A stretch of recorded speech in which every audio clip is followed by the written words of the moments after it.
A ver, nuestra historia está llena de momentos clave, de esos que lo cambian absolutamente todo.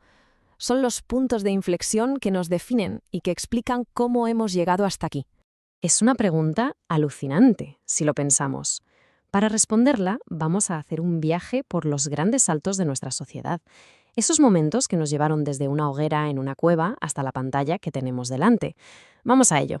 Vale, para empezar a construir el mundo que conocemos, lo primerísimo fue dominar nuestro propio entorno.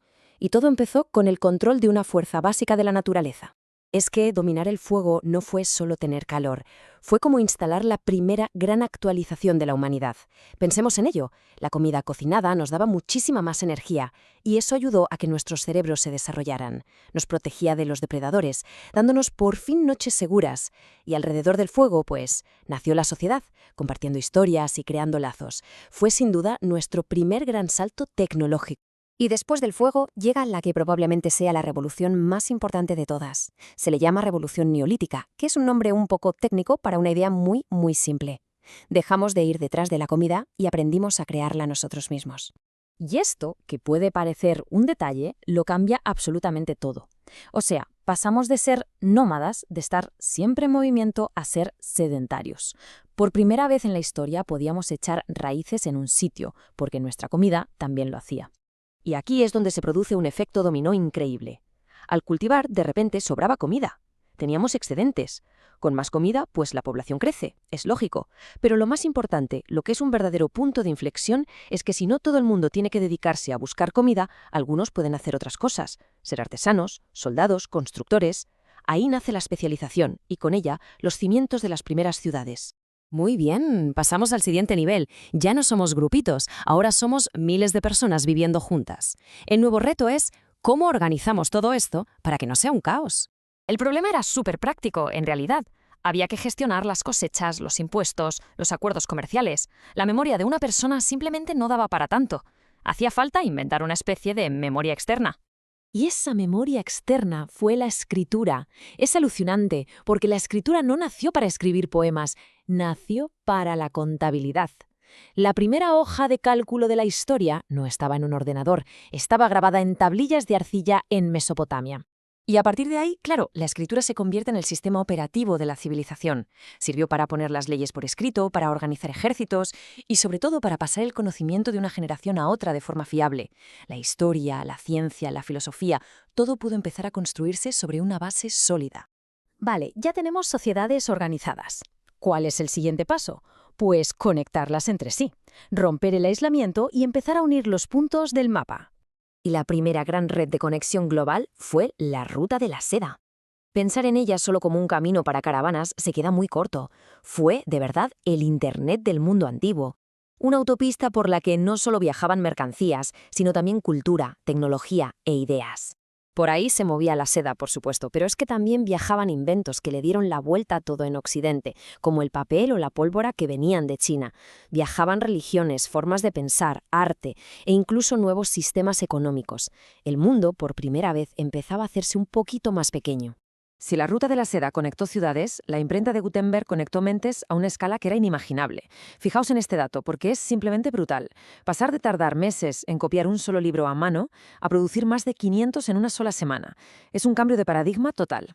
La consecuencia directa fue que el conocimiento dejó de ser exclusivo de una pequeña élite. Las ideas podían viajar más rápido y más lejos que nunca. Por primera vez en la historia, un pensamiento podía hacerse viral. Y esto provocó revoluciones culturales, científicas y sociales como el Renacimiento o la Reforma. Y aquí es donde la historia pisa el acelerador a fondo. Entramos en la gran aceleración, una época en la que el ritmo de la innovación se vuelve exponencial. La vida cotidiana se transforma por completo en apenas un par de generaciones. El motor de todo esto fue, un motor, literalmente.